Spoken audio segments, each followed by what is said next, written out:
십자가의 어둠을 뚫고 새벽을 밝히신 주님의 부활은 두려움과 절망의 밤을 지나고 있는 우리에게 새 출발의 빛이 되십니다.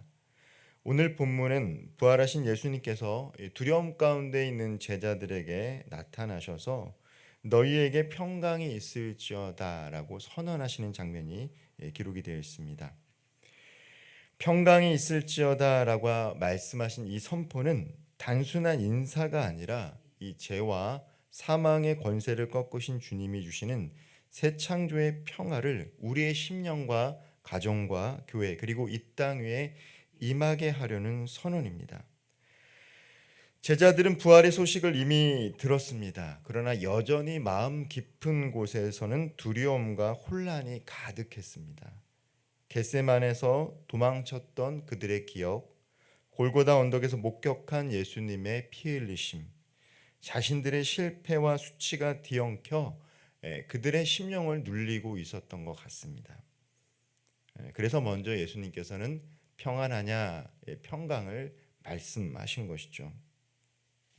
주님께서 그들의 굳게 닫힌 마음에 문을 열고 오셔서 먼저 평강을 선포하셨습니다.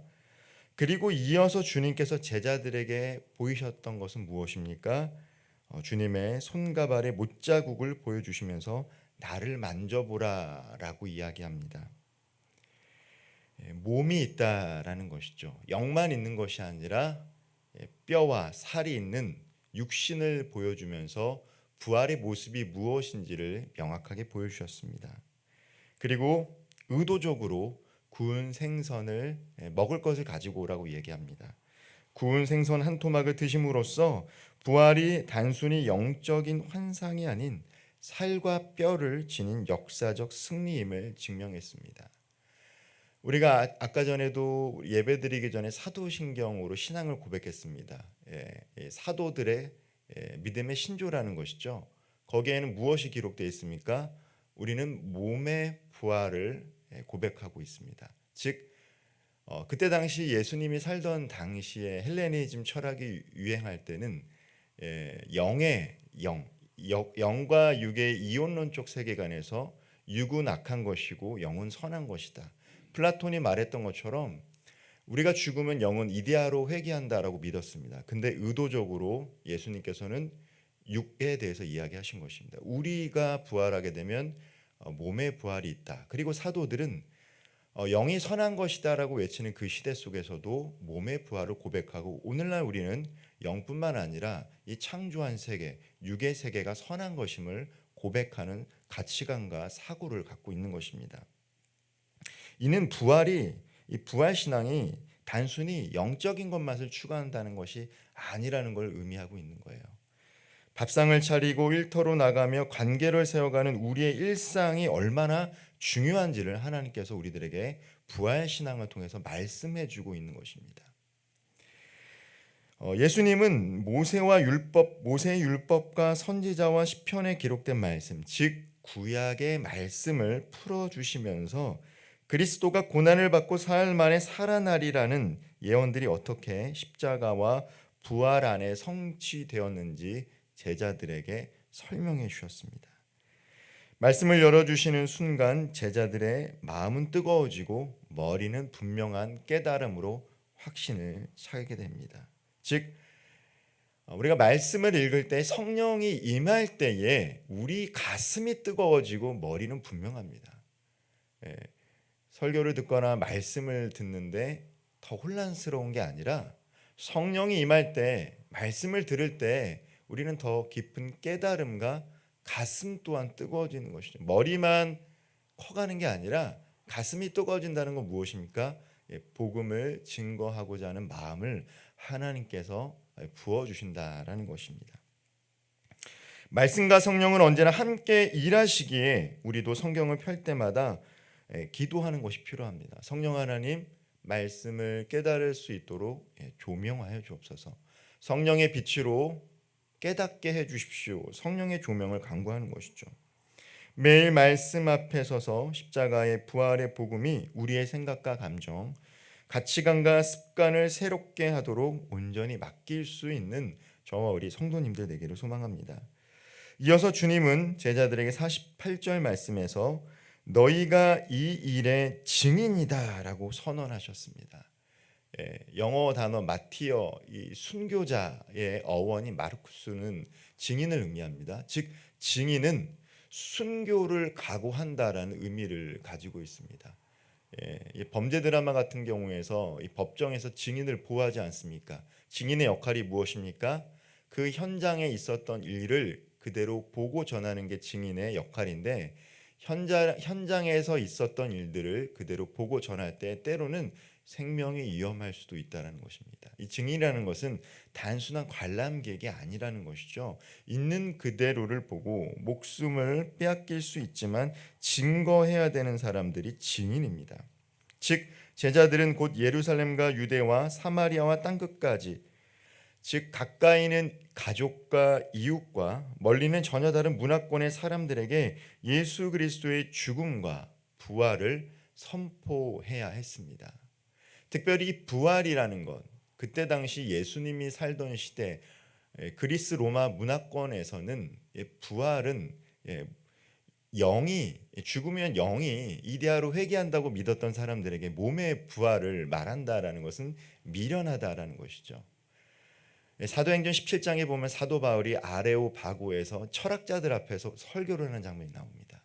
그때 철학자들이 잘 듣고 있다가 부활을 얘기하니까 이게 무슨 말이냐 이야기한다는 것이죠. 어떻게 육신이 부활할 수 있냐, 받아들이지 않았다라는 것입니다. 그때 당시에 예수 그리스도의 복음과 십자가와 부활을 증거한다라는 것, 사람들, 특별히 배운 사람들이 잘 받아들이기 어려운 시대였다라는 것이죠. 그럼에도 불구하고 성령 충만할 때 담대하게 복음을 증거할 수 있다라는 것입니다.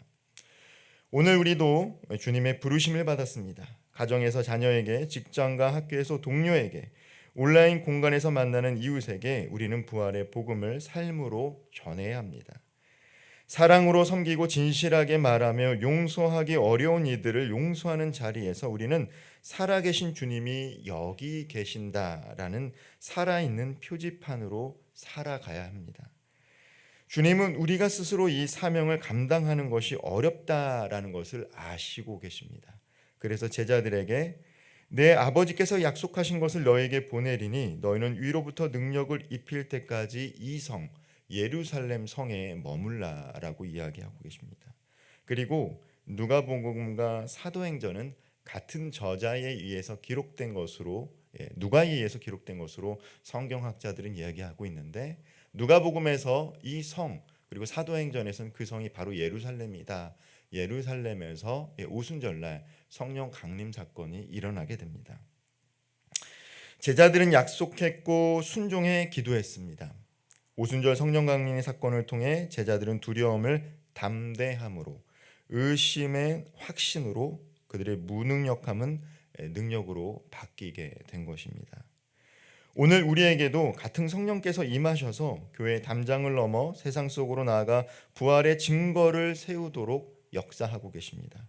그러므로 성령을 의지함 없이 증인의 사명을 논한다라는 것은 엔진 없는 배를 타고 바다로 가는 것과 같다라는 것이죠. 복음을 증거하려면 성령의 충만함이 필요합니다. 그러므로 성령 충만함은 매일 기도해야 한다라는 것이죠.